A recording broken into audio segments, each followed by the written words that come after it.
స్వామి చీకట్లో ఉన్నాను చూడు ఫస్ట్ అంటాడంట అన్నమయ్య.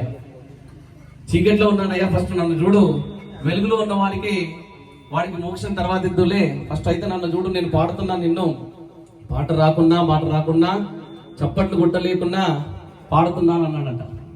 అలా డిమాండ్ చేయగలిగిన భగవంతుడికి ఎప్పుడు చూసినా స్వామి నాకు అది, స్వామి నీకు ఇది.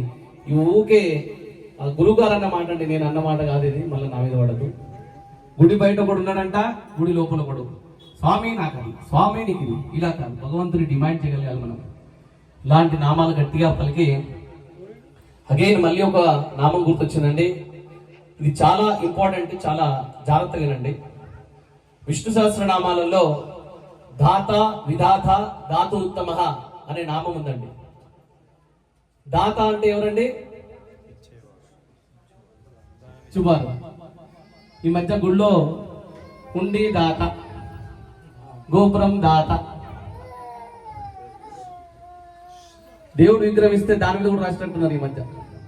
బండల దాత, ఒంటిల్లు దాత, గంటిచ్చి గంట మీద రాసిన వాడు గంటె దాత. అయితే దాత అంటే మనకి ఈ శరీరాన్ని దారపోసిన వాడు దాత.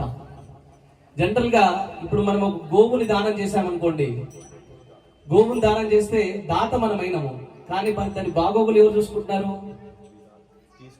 తీసుకున్న వారు చూసుకుంటారు కదా. కానీ ఇక్కడ దాత అయిందే, విధాత అయిందే.